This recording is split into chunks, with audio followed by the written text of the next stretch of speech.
Hello साथियों, कैसे हैं आप सब। तो आशा करता हूँ कि आप सब बहुत अच्छे होंगे। और जैसा कि हम लोगों ने घटना चक्र का जो है इम्पोर्टेंट एमसीक्यू कर रहे थे और हम लोग 1 से 20 तक का एमसीक्यू देख चुके थे, जो कि प्राचीन इतिहास की बहुत ही महत्वपूर्ण जो ऑब्जेक्टिव है वही देख रहे थे। तो चलिए, आज का जो हमारा क्लास है वो 21 से शुरू होगा। तो हमारा पहला क्वेश्चन कर रहा है, महात्मा बुद्ध ने अपना पहला धर्म चक्र परिवर्तन किस स्थान पर दिया था। ए करें लुम्बिनी में, बी सारनाथ, सी पाटलिपुत्र में, डी वैशाली में। तो इसका राइट आंसर हो जाएगा ऑप्शन नंबर बी यानी सारनाथ में। चलिए इसका एक्सप्लेनेशन देखते हैं। करा 6 वर्षों की साधना के पश्चात 35 वर्ष की अवस्था में वैशाख पूर्णिमा की रात्रि को एक पीपल वृक्ष के नीचे गौतम बुद्ध को ज्ञान प्राप्त हुआ। ज्ञान प्राप्ति के बाद ही वे बुद्ध का लाए। ज्ञान प्राप्ति के पश्चात गौतम बुद्ध ने अपने मत का प्रचार किया। उरुबेला से वे सबसे पहले ऋषिपत्तनम, वर्तमान में जिसे सारनाथ बोलते हैं, वहाँ आए। यहाँ उन्होंने 5 ब्राह्मण सन्यासियों को पहला उपदेश दिया। इस प्रथम उपदेश को धम्म चक्र प्रवर्तन कहा जाता है। यह उपदेश दुख के कारणों, दुख का अंत, उनके समाधान से संबंधित था। इसे 4 आर्य सत्य भी कहा जाता है। करें महात्मा बुद्ध का महापरिनिर्वाण कहाँ हुआ था। ए लुम्बिनी में, बी बोधगया में, सी कुशीनगर में और डी कपिलवस्तु में। तो महात्मा बुद्ध का महापरिनिर्वाण जो है सी कुशीनगर में हुआ था। करें महात्मा बुद्ध ने अपना पहला उपदेश सारनाथ में दिया। उसके पश्चात वे बुद्ध धर्म के प्रचार के लिए कपिलवस्तु, राजगिरी, जिसे आज राजगीर बोलते हैं, वैशाली तथा कौशल राज्य गए। सबसे अधिक बौद्ध धर्म का प्रचार कौशल राज्य में हुआ। कौशल नरेश प्रसेनजीत ने अपने परिवार के साथ बुद्ध की शिष्यता ग्रहण की थी। अपना प्रचार करते हुए वे मल्लों की राजधानी पावा पहुँचे। यहाँ वे चुंद नामक लुहार की आम्र वाटिका में ठहरे। उसने बुद्ध को सुकर मदद व खाने को दिया। इससे उन्हें रक्तिसार हो गया और भयानक पीड़ा उत्पन्न हुई। इस वेदना के बाद वे कुशीनारा, यानी जिसे कुशीनगर बोला जाता है, जो कि मल्ल की राजधानी थी, पहुँचे। यहीं 483 ईसा पूर्व में 80 वर्ष की अवस्था में उन्होंने शरीर त्याग दिया। बुद्ध ग्रंथों में इसे महापरिनिर्वाण कहा जाता है। त्रिपिटक किसकी धार्मिक पुस्तक है। ए जैन, बी हिंदू, सी पारसी, डी बौद्ध। तो कह रहा है कि त्रिपिटक जो है वो किसकी धार्मिक पुस्तक है, तो बौद्ध धर्म की धार्मिक पुस्तक है। इस क्वेश्चन को 63वीं बीपीएससी प्री एग्जाम में 2017 में पूछा गया था। त्रिपिटक बौद्ध धर्म ग्रंथों में सर्वाधिक महत्वपूर्ण है। बुद्ध की मृत्यु के बाद उनकी शिक्षाओं को संकलित कर 3 भागों में बांटा गया। इन्हीं को त्रिपिटक कहते हैं। विनय पिटक, जिसमें संघ संबंधी नियम तथा आचार की शिक्षाएं शामिल थी। दूसरा है सुत्त पिटक, जिसमें महात्मा बुद्ध के वचन आदि शामिल थे। तथा तीसरा है अभिधम्म पिटक, जिसमें दार्शनिक सिद्धांत जो है संकलित किया गया था। त्रिरत्न या 3 रत्न जैसे सटीक ज्ञान, सच्ची आस्था और सटीक क्रिया निम्न में से किससे संबंधित है। कह रहा है बौद्ध धर्म से, बी हिंदू धर्म से, सी कह रहा है जैन धर्म से, डी ईसाई धर्म से। तो इसका राइट आंसर हो जाएगा ऑप्शन नंबर सी, जैन धर्म से। कह रहा है जैन धर्म में मोक्ष के लिए 3 साधन आवश्यक बताए गए हैं। सम्यक धारण, सम्यक चरित्र एवं सम्यक ज्ञान।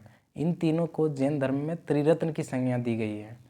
क्वेश्चन नंबर 25 कह रहा है निम्नलिखित में से कौन सी बात बौद्ध धर्म तथा जैन धर्म में समान नहीं है। ए अहिंसा, बी वेदों के प्रति उदासीनता, आत्मदमन, रीति व रिवाजों की अस्वीकृति। तो इसका right answer option number C हो जाएगा आत्मदमन। कह गौतम बुद्ध ने मध्यम मार्ग का उपदेश दिया। वे मोक्ष के लिए कठोर साधना एवं काया क्लेश में विश्वास नहीं करते थे। इसके विपरीत महावीर स्वामी ने मोक्ष प्राप्ति के लिए घोर तपस्या तथा शरीर त्याग को आवश्यक बताया। क्वेश्चन नंबर 26 का रहा है बोधगया में बोधि वृक्ष अपने वंश की इस पीढ़ी का है। ए तृतीय, बी चतुर्थ, सी पंचम और डी षष्टम। तो इसका right answer option number C यानी पंचम, 5वीं पीढ़ी का हो जाएगा। अगर महाबोधि मंदिर स्थित वर्तमान बोधि वृक्ष वह नहीं है जिसे नीचे बैठकर महात्मा बुद्ध ने ज्ञान प्राप्त किया था। हैंसंग के अनुसार उस मूल वृक्ष के 7वीं शताब्दी में सम्राट शशांक ने नष्ट कर दिया था। इसके बाद इस स्थान पर 2 और वृक्ष रोपित हुए और नष्ट हुए। वर्तमान वृक्ष जिसे हम देख रहे हैं वह 5वीं पीढ़ी का वृक्ष है, जिसे अलेक्जेंडर कनिंघम ने लगवाया था। यह वृक्ष पूरी तरह संरक्षित है और केवल इससे गिरी हुई पत्तियों को ही छूने का एवं उठाने का अधिकार है। एक अन्य तथ्य के अनुसार यह वृक्ष क्रमशः 2 बार सम्राट अशोक, एक बार पुष्यमित सुंग, एक बार पूर्ववर्मा तथा अंत में कनिंघम द्वारा लगवाया यह 6ठी पीढ़ी का वृक्ष है। बिहार सरकार के पर्यटन विभाग की वेबसाइट पर इसे 5वीं पीढ़ी बताया गया है। तथ्यों में विवाद होने के कारण बिहार लोक सेवा आयोग ने इस प्रश्न को मूल्यांकन से बाहर कर दिया था। बराबर की गुफाओं का उपयोग किसने आश्चर्य गृह के रूप में किया? ए आजीविकों ने, बी थारुओं ने, सी जैनों ने, डी तांत्रिकों ने। तो बराबर की गुफाओं को किसने किया था? तो आजीविकों ने इसे आश्रय गृह के रूप में किया था। मौर्य युग में पर्वत गुफाओं को काट कर निवास स्थान बनाने की कला का पूर्ण विकास हुआ। अशोक तथा उसके पुत्र दशरथ के समय में बराबर तथा नागार्जुन की पहाड़ियों को काटकर आजीविकों के लिए आवास बनाए गए थे। अशोक के समय बराबर पहाड़ी की गुफाओं में सुदामा की गुफा तथा कर्ण चौपड़ नामक गुफा सर्वप्रसिद्ध है। आजीवक संप्रदाय के संस्थापक कौन थे? ए आनंद, बी राहुल भोद्र, सी मक्खली गोसाल, डी उपाली। तो इसका राइट आंसर जो ऑप्शन नंबर सी यानी मक्खली गोसाल। मक्खली गोसाल प्रारंभ में महावीर के शिष्य थे, किंतु बाद में मतभेद के चलते उन्होंने महावीर की शिष्यता त्याग कर आजीवक नामक स्वतंत्र संप्रदाय की स्थापना की। इनका मत नियतिवाद कहा जाता है, जिनके अनुसार संसार की प्रत्येक वस्तु भाग्य द्वारा पूर्व नियंत्रित एवं संचालित होती है। 29 पाटलिपुत्र के संस्थापक थे ए उद्दीन, B C Ashok, B Bimbisar और डी महापद्मनंद। तो इसका राइट आंसर ऑप्शन नंबर यानी उदयन। पाटलिपुत्र की स्थापना अजातशत्रु के उत्तराधिकारी उदयन ने गंगा और सोन नदी के संगम पर एक किला बनाकर की थी। इसने मगध साम्राज्य की राजधानी राजगिरी से पाटलिपुत्र स्थानांतरित की।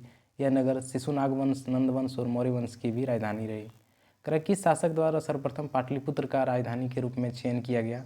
ए अजातशत्रु द्वारा, बी अशोक कालाशोक द्वारा, सी उदयन द्वारा और डी कनिष्क द्वारा। तो इसका राइट आंसर होगा ऑप्शन नंबर सी यानी उदयन द्वारा। हर्यंक वंश शासक उदयन या उदयभद्र के शासनकाल की सर्वप्रमुख घटना गंगा एवं सोन नदियों के संगम पर पाटलिपुत्र नगर की स्थापना है। इसने राजगिरी से इसी नव स्थापित नगर में अपनी राजधानी स्थानांतरित की।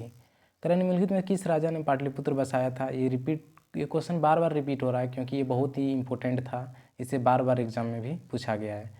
ए शिशुनाग, बी बिंबिसार, सी अजातशत्रु, डी उदयन। तो इसका राइट आंसर है option number D Udayan. Magadh Naresh Udayan के शासनकाल की सर्वप्रमुख घटना गंगा और सोन नदियों के संगम पर पाटलिपुत्र नगर नामक नगर की स्थापना है। उसने राजगिरी से इसी स्थान पर अपनी राजधानी स्थानांतरित की। अगला क्वेश्चन कह रहा है, विश्व का पहला गणतंत्र वैशाली में किसके द्वारा स्थापित किया गया था? ए मौर्य द्वारा, बी नंद, सी गुप्त, डी लिच्छवी। तो इसका राइट आंसर होगा ऑप्शन नंबर डी यानी लिच्छवी द्वारा। वैशाली के लिच्छवियों ने विश्व का पहला गणतंत्र यानी रिपब्लिक स्थापित किया था। वैशाली बुद्ध काल का सबसे बड़ा तथा शक्तिशाली गणराज्य था। लिच्छवी वज्जी संघ के में सरप्रमुख थे। मगध की प्रारंभिक राजधानी कौन सी थी? ए पाटलिपुत्र, बी वैशाली, सी राजगीर जिसे गिरिवर्ज कहा जाता है या आज के समय में राजगीर बोला जाता है, या डी चंपा। तो इसका राइट आंसर हो ऑप्शन नंबर सी यानी राजगीर, या जिसे आज वर्तमान में हम राजगीर बोलते हैं। पुराणों के अनुसार मगध पर शासन करने वाला पहला राजवंश बृहद्रथ वंश था। इस वंश के पहले राजा बृहद्रथ का पुत्र जरासंध था, जिसने राजगिरी यानी गिरिवर्ज में अपनी राजधानी बनाया था। बौद्ध ग्रंथों के अनुसार मगध का प्रथम प्रतापी शासक बिंबिसार था।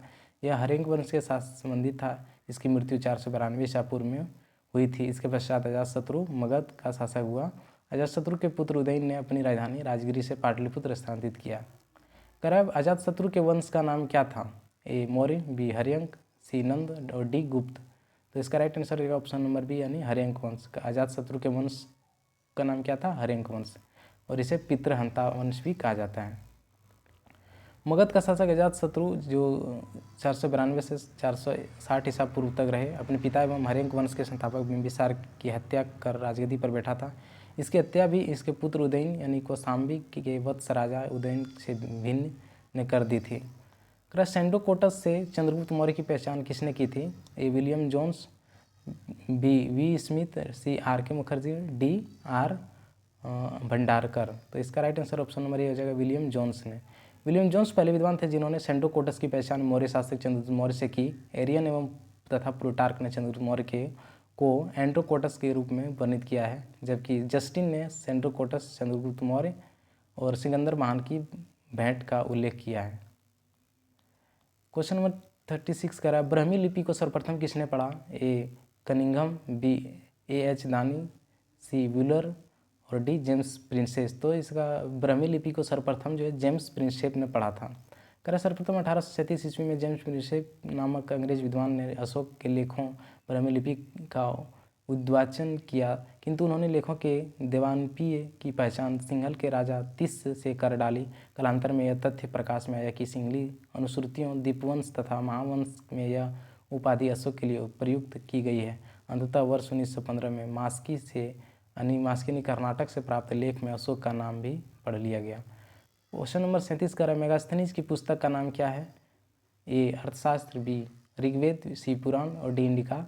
तो मेगास्थनीज का पुस्तक का नाम इंडिका है। ऑप्शन नंबर डी इसका राइट आंसर हो जाएगा, जो कि बहुत ही इंपॉर्टेंट क्वेश्चन माना जाता है। करचंद मौर्य सिकंदर का समकालीन शासक था। सिकंदर के समकालीन विदेशी लेखक निरयाकस, आनेसिक्रियस, अरिस्तोबुलस तथा मेगास्थनीज थे, जिनके विवरण चंद्रगुप्त मौर्य के विषय में सूचनाएं देते हैं। विदेशों लेखकों में मेगास्थनीज का नाम सर्वाधिक महत्वपूर्ण है, जिसकी पुस्तक इंडिका मौर्य इतिहास का प्रमुख स्रोत है। करें इंडिका का लेखक कौन था? क्वेश्चन नंबर 38 का रहा है। ए का रहा है option Vishnugupta, B Megasthenes, C Deimachus और डी प्लेनी। तो इसका right answer option number B हो जाएगा, मेगास्थनीज। यानी इंडिका का पुस्तक के लेखक मेगास्थनीज थे, जो कि बहुत ही इंपॉर्टेंट क्वेश्चन माना जाता है। करें मेगास्थनीज की पुस्तक इंडिका में पाटलिपुत्र के नगर प्रशासन का वर्णन मिलता है। इसके अनुसार पाटलिपुत्र नगर का प्रशासन 30 सदस्यों की विभिन्न समितियों द्वारा होता था। इसकी कुल 6 समितियां होती थी तथा प्रत्येक समिति में 5 सदस्य होते थे। समिति का कार्य बिक्री कर वसूल करना था। विक्रय कर मूल्य का 10वें भाग के रूप में वसूल किया जाता था। करों की चोरी करने वाले को मृत्युदंड दिया जाता था। अतः विकल्प बी सही उत्तर है। कर मेगास्थनीज दूत था, यानी ये किसके राजदूत थे? मेगास्थनीज जो था वो, जो कि चंद्रगुप्त मौर्य के दरबार में आए थे, वो किसका दूत था? ए कह रहा है सेल्यूकस का, बी सिकंदर का, सी डेरियस का, डी यूनानियों का। तो ये राजदूत थे सेल्यूकस का। चलिए अगले क्वेश्चन की ओर बढ़ते हैं, जो कि हमारा लास्ट क्वेश्चन होगा।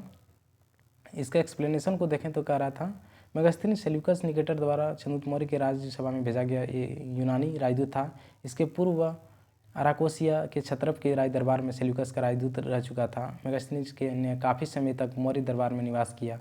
भारत में उसने जो कुछ भी देखा सुना उसने इंडिका नामक अपने ग्रंथ में लिपिबद्ध किया। अंतिम मौर्य सम्राट था कौन? ए जालोक, बी अवंती वर्मा, सी नंदीवर्धन, डी बृहद्रथ। इसका राइट आंसर है ऑप्शन नंबर डी यानी बृहद्रथ। अंतिम मौर्य शासक बृहद्रथ था। बृहद्रथ की हत्या इसके सेनापति पुष्यमित शुंग के द्वारा की गई थी। तो दोस्तों आज का जो हमारा क्लास है वो यहीं तक रहेगा, और यदि आपको ऐसे ही और वीडियो चाहिए जो कि प्रीवियस ईयर या बीपीएससी की तैयारी करते हैं तो आपको बहुत ही हेल्पफुल होगा, तो मेरा वीडियो को लाइक और चैनल को सब्सक्राइब ज़रूर कर दीजिएगा। तो चलिए मिलते हैं आपसे नेक्स्ट वीडियो में, तब तक के लिए धन्यवाद।